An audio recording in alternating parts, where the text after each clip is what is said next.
Hi guys, welcome back to another French video. Today we will be doing le présent, or how we say it in English, present tense, and we will be going over irregular verbs. And if that sounds interesting, let's hop into it right now.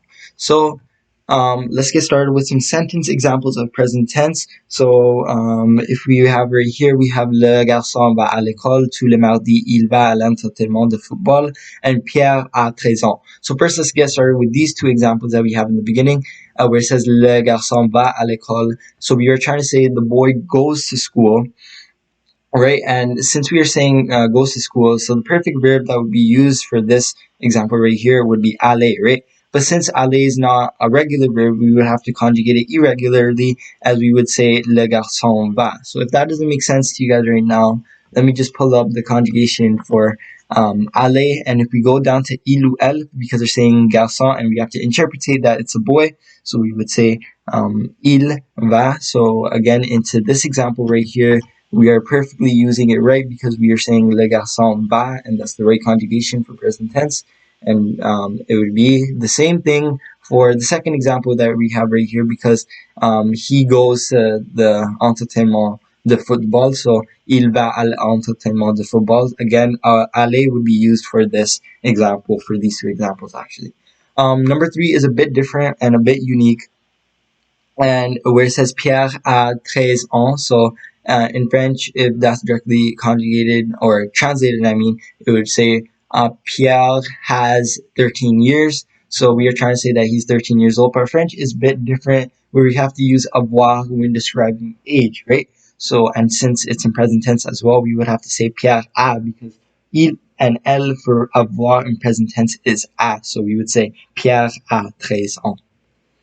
Right now, it's your turn, so I want you guys to go over these examples and try doing these on your own. I'll pause the video and make sure you guys actually try doing these on your own. And third one is a bit different, where you have to choose between en ou sans. So make sure you guys try doing these two examples. So hopefully by now you guys already tried it. I'm going to review the answers, and we're going to review how we actually did them. Est-ce que vous buvez? So it would be est-ce que vous buvez un thé? For boire, it would be conjugated like this, since it's an irregular verb, and I already mentioned this in my last video while going over irregular verbs in present tense. It would be vous buvez, and it wouldn't be conjugated as normal as we would do with s, no, rien, ons, z, non, t for re verbs, but this is how it would be conjugated for irregular verbs, since boire is an irregular verb. Mon ami savoir, so it would be say, jouer du piano, because again, the savoir is a ir verb, but it's not a regular verb, so it wouldn't be conjugated as normal as like es, es, it, ess, ons, ez, and so long and so forth. But it would be conjugated as that, as that's the irregular version of a savoir in present tense. And for this one, we would be using sans, because again, we would be using être while describing this, so it would be elle, il ou elle. Since it's elle right here, we're using sans petit.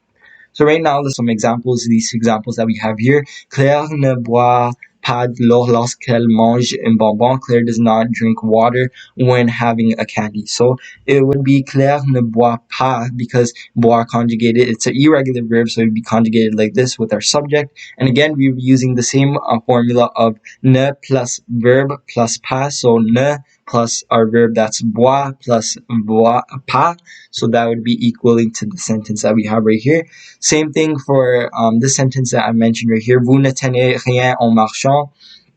So it would be you do not hold anything while walking. So same thing right here. When we have vous, that's our subject right here. And when conjugating tenir into present tense, that's how we would do it. And since it's an irregular verb, it wouldn't be conjugated as normal for ir endings, as tenir is indeed an ir verb. So it wouldn't be conjugated as es, it, ess, ons, ess, z, and ess, t. So it would be conjugated as this, since it's an irregular verb, as again I've stated that right now. So vous ne tenez rien en marchant. You do not hold anything while walking. Right now, I want you guys to do this example. Are you not even paying for this coffee? I haven't written down the example, but hopefully you guys can give this a try right now. So if I was to do this example right now on the spot, it would be vous ne payez même pas ce café, because again, it's wrapped around the verb of not paying for this coffee. Thank you guys so much for watching this video.